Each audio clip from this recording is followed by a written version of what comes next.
In this video, we're going to test whether a double-ended sword is really a good idea, so you don't have to. And we're going to do it the hard way by making one and spending months getting beaten up with it. Let's start with the build. Staring at our growing pile of broken Castile blades, I realized an opportunity had presented itself. With some metal bars, broken blades, and elbow grease, I could hack together two swords that might just stand up to some punishment. And maybe see if all these internet people know what they're talking about.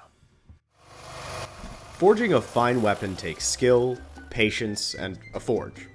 I don't have those things, but between a bench grinder and a sprinkle of sparkly hobo science, we can all pretend together.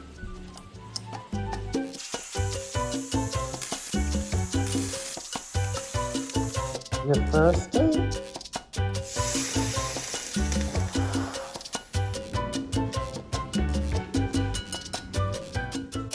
Note the very tiny crossguards I'm making here. Didn't really have anything thicker that could take a longer length without bending, but this is something I'll come back to. Moment of truth, have I heated this thing up enough that it no longer bends properly? Looking good. After that, a 3D printed grip to wrap around the middle, some tape to cover it, and we are ready to try some stuff out. Look how excited I am! So, believe it or not, there is a strategy to this learning process. We can kind of assume that a longer weapon like this gives you more reach and leverage than a single sword of half this length, but not being able to hold it at either end means you don't have as much reach as a typical polearm. I'm also sure that what I've made would shatter against a montante or poleaxe. So what's more interesting to me is how it performs against more typical two-handed weapon combos, and that's what I'll be training against for the rest of this video. And by that I mean sword and buckler, sword and dagger, and longsword. When I say training, I mean throwing myself at the biggest and most experienced people in my fencing club and seeing what happens.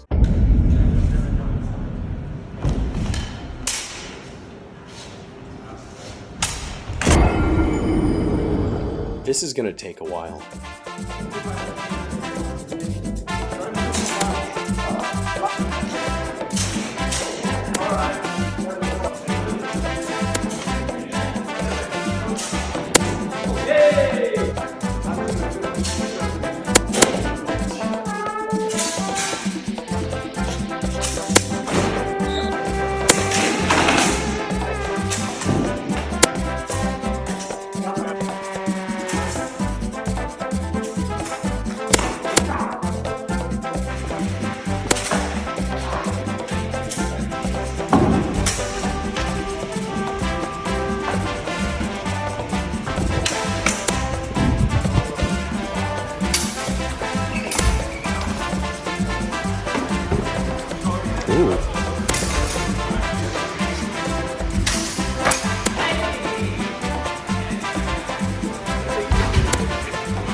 So what did we learn from this first round of fighting?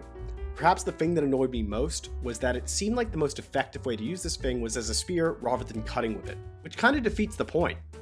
Usually with two-handed weapon combos like sword and buckler, you can defend your hand while cutting. If they parry with their offhand and attack you, you have some protection. With longsword, you have the reach and your hands are close enough together that you can cover them with your crossguard. Regardless of technique, a double-ended sword is limited in reach to avoid hitting the ground when you swing, so your hands are always close to the other guy, but too far apart to easily cover yourself while cutting. We struggle to actually close a line and attack with it like it was a sword. The first lesson, therefore, is to make a double-ended sword work, we need a more complex hilt. And there's the complexity. If you're starting to think, would a bat'leth work better? I think you're onto something. Either way, let's try this out.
Oh, nice.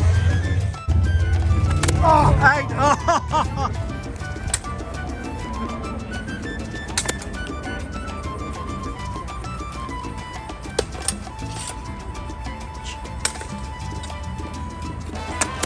Yep, nice.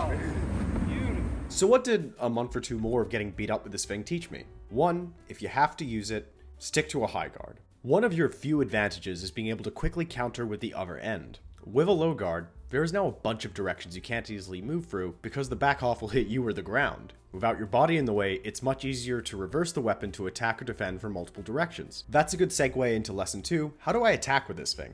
Particularly if you want this to be anything more than an overweight spear, you need to be able to overcome your bad cutting reach, get in close, and use the other end to cover yourself. For example, a committed stab or cut to encourage a strong parry, then reversing into a cut that tries to close the line as you step aside. Again, something much less dicey if you have more hand protection. Let's see that in action.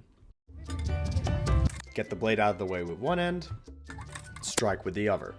9. You can apply the same logic to a feint.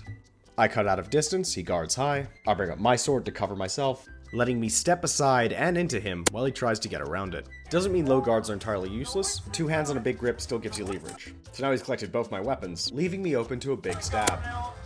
Meanwhile, what's a good tactic against this?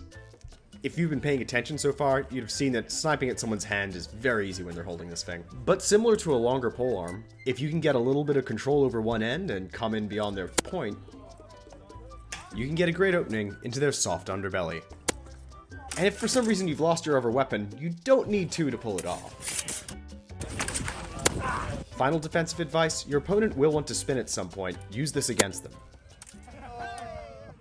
Alright, summary time. What have we learned through practice about a double-ended sword? Well, in the context of screwing around in a fencing hole, you can actually win fights with this thing. Being able to reverse cut like this is genuinely useful, you can do some silly binds, got a bit more leverage, and you don't hit your legs nearly as much as you'd think. On the other hand, it's really obvious why no one in history ever bothers with this kind of thing. Your arms are vulnerable while you use it, a weapon in both hands gives you many more options for defending yourself, and if I made a normal polearm with half the metal and the same length, I could do so much more with it. The real reason the double-ended sword is important is because it captures our imaginations. Like this guy we found at a Ren fair who already had a Darth Maul mask and had been waiting for this moment their entire lives. So to close out, here's Duel of Fates while I fight this guy with 2 swords. Fight in the wall!